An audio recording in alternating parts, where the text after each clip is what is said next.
Good morning students. BEd second year के paper guidance and counselling निर्देशन और परामर्श के अंतर्गत आज हम देखने वाले हैं निर्देशनकर्ता के दायित्व, क्योंकि हम इससे पहले के दो वीडियोस के अंदर प्राथमिक स्तर पर और माध्यमिक और उच्च माध्यमिक स्तर पर निर्देशन कार्यों के बारे में अध्ययन कर चुके हैं कि क्या निर्देशन कार्य क्या होने चाहिए।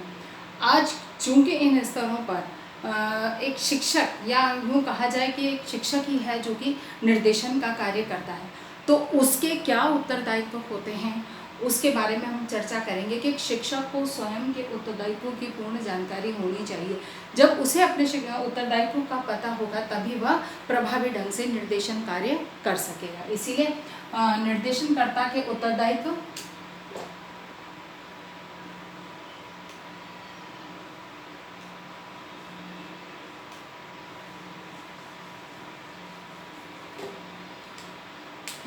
सबसे पहला है निर्देशन कार्य का नियोजन एवं विकास।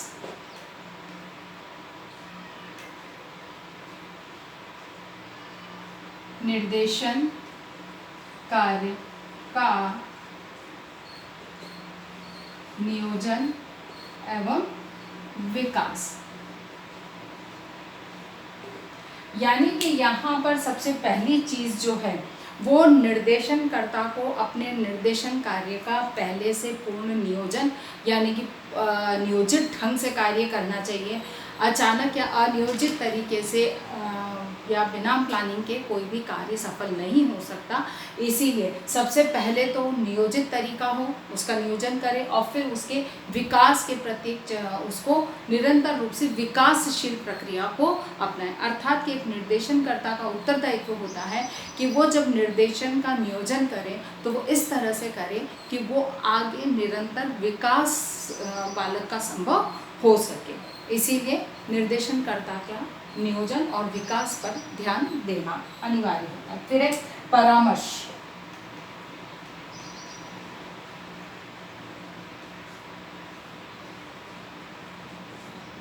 उसका उत्तरदायित्व होता है परामर्श देने का, यानी कि जहाँ बालक को जिस भी तरह से आवश्यकता है समस्या से समाधान के लिए वो परामर्श दे सकता है, उसको बाध्य नहीं कर सकता कि उसकी बात को वो माने या जिस तरह से अध्यापक ने कहा है या निर्देशनकर्ता ने कहा है बालक उसी तरह से उस चीज़ को फॉलो करे। इसके लिए निर्देशनकर्ता उसे बाध्य नहीं कर सकता, केवल समस्या का समाधान का सुझाव प्रस्तुत कर सकता है, मार्ग प्रदर्शित कर सकता है, केवल उसके लिए वह परामर्श मात्र दे सकता है।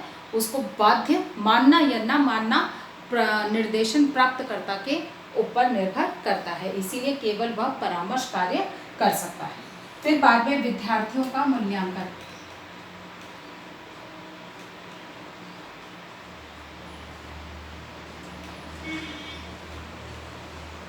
विद्यार्थियों का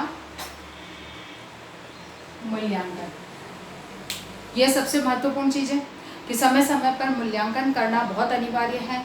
मूल्यांकन के आधार पर बालक की समस्याओं का पता चलता है और सही ढंग से निर्देशन दिया जा सकता है। इसीलिए विद्यार्थियों का मूल्यांकन करना निर्देशनकर्ता का दायित्व है। नेक्स्ट है व्यावसायिक नियोजन, शैक्षिक व्यावसायिक नियोजन।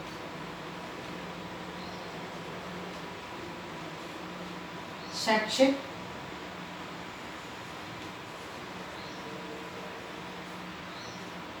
व्यावसायिक नियोजन, ठीक है ना, यानी कि व्यावसायिक नियोजन के दृष्टिकोण से शैक्षिक व्यवस्थाएं उसकी सुनियोजित करनी चाहिए, क्योंकि शिक्षा प्रक्रिया के माध्यम से बालक की व्यावसायिक क्षेत्र में क्या रुचि है, किस तरह का वो व्यवसाय चयन कर सकता है, उसका किस प्रकार की उसमें मतलब उसका मार्ग क्या है, क्या उसकी योग्यताएं हैं, इन सब की जानकारी वो इसको को ध्यान में रखते हुए बालक का शैक्षिक व्यावसायिक निर्देशन करना होता है। नेक्स्ट है इसमें व्यवस्थापन,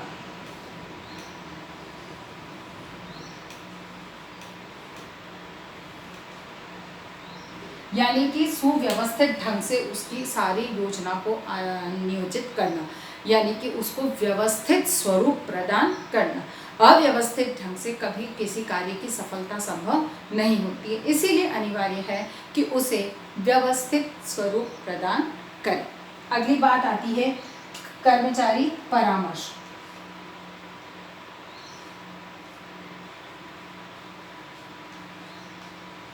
कर्मचारी परामर्श यानी कि निर्देशनकर्ता को जब निर्देशन कार्य करना होता है तो उसमें उसे इस बात को भी ध्यान में रखना होता है कि बहुत सारी ऐसी गतिविधियां या बहुत सारे ऐसे कार्य होते हैं जिनको मतलब जिनके लिए वह अन्य कर्मचारियों पर या अन्य जो सहयोगी हैं उन पर निर्भर होता है, अर्थात कि उनके सहयोग के द्वारा वह निर्देशन का कार्य संपन्न कर सकता है। क्योंकि उन विभिन्न कर्मचारियों में, जैसे कि विद्यालय में है तो विद्यालय में अन्य जो जितने भी कर्मचारी हैं, या एक सफाई मतलब एक पियोन की ही बात, अगर हम चतुर्थ श्रेणी कर्मचारी की ही हम बात करते हैं तो बालक का सामान्य रूप से उसके साथ में किस तरह का व्यवहार होता है या किस तरह की वहाँ वो उनके साथ अंतः क्रिया करता है, बातचीत करता है, उनके साथ व्यवहार करता है, या उनके आदेशों का वो किस तरह से पालन करता है, नहीं मतलब बहुत सारी छोटी छोटी चीज़ें होती हैं जो कि वहाँ से उनके द्वारा भी सजेस्ट की जा सकती है, अर्थात कि उनका भी सहयोग लिया जा सकता है। अर्थात कहने का मतलब कि अन्य जितने भी कर्मचारी उससे जुड़े हुए हैं, उसके संपर्क में हैं, उनका सहयोग लिया जाना चाहिए। अगली बात इसमें आती है स्थानीय अनुसंधान।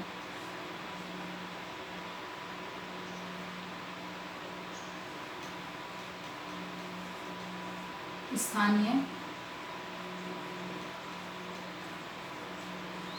अनुसंधान यानी कि जो तत्काल विद्यालय में आवश्यकता है, परिस्थिति के अनुसार जिस तरह की खोज करने की आवश्यकता है, उसके लिए स्थानीय अनुसंधान का सहारा लेना होता है। क्योंकि बहुत सारी ऐसी बातें होती हैं जिसके बारे में अध्यापक को स्पष्ट रूप से कुछ पता नहीं होता है, तो उसको जानने के लिए अनिवार्य हो जाता है कि वो पहले उसके बारे में जानकारी जुटाने के लिए वो अनुसंधान कार्य का सहारा ले सकता है या उसका सहारा उसे लेना चाहिए।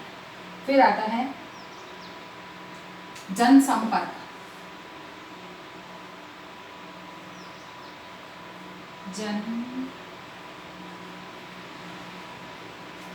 जनसंपर्क यानी कि एक जनसंपर्क के माध्यम से बालक से संबंधित जो निर्देशन का कार्य है वह संपन्न कर सकता है, अर्थात कि अभिभावकों से है, समाज के अन्य सदस्यों से है, पड़ोसियों से है, उनसे संपर्क स्थापित करके बालक या जिसको निर्देशन देना है उससे संबंधित जानकारियों को जुटा सकता है, उसकी समस्या के मूल कारण का पता लगाकर और सही निर्देशन कार्य कर सकता है। इसीलिए उसका उत्तरदायित्व होता है या उसका दायित्व होता है कि वह जनसंपर्क बनाए रखे। अगली बात है छात्रों का पूर्ण रिकॉर्ड रखना। छात्रों का पूर्ण रिकॉर्ड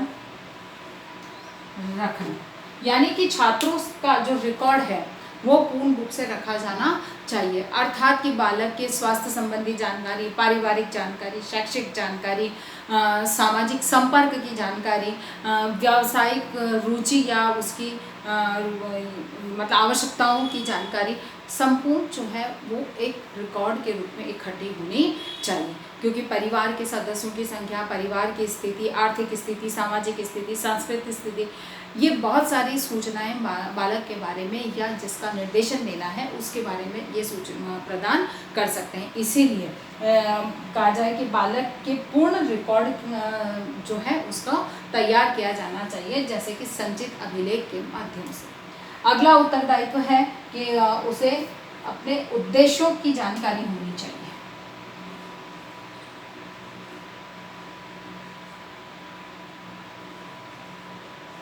उद्देश्यों की,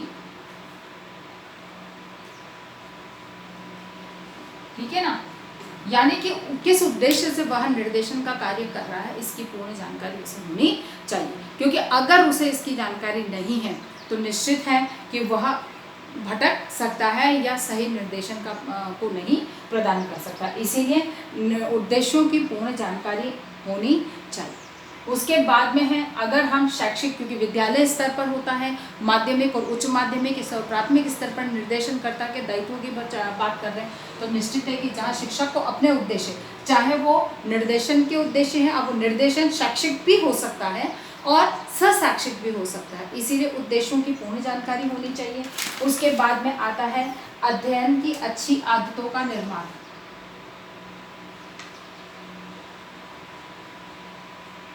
अध्ययन की आदतों का निर्माण, ठीक है ना।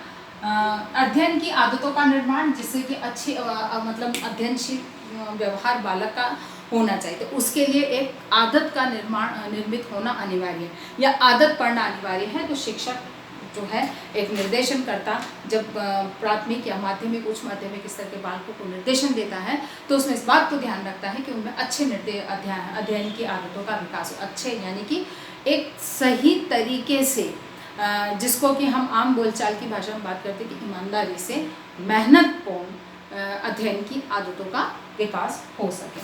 अब विषय चयन में सहायता।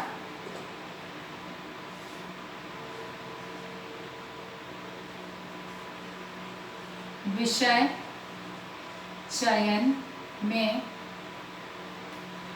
सहायता, ठीक है ना, क्योंकि बालक को विषय चयन में सहायता शिक्षक निर्देशन करता है, क्योंकि यहाँ पर उच्च माध्यमिक स्तर पर कौन सा विषय चयन करना है उच्च माध्यमिक स्तर के लिए, तो उसके लिए निर्देशन की आवश्यकता होती है, तो ये उत्तरदायित्व होता है। और फिर बाद में विषयगत कठिनाइयों को दूर करना। विषयी कठिनाइयों को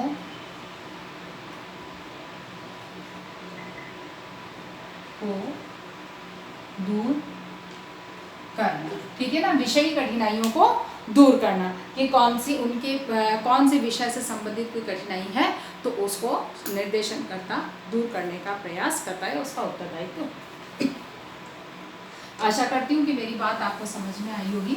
इसी के आधार पर आपको एक प्रश्न करना है कि निर्देशनकर्ता के कौन कौन से उत्तरदायित्व होते हैं, स्पष्ट कीजिए, या निर्देशनकर्ता के दायित्वों को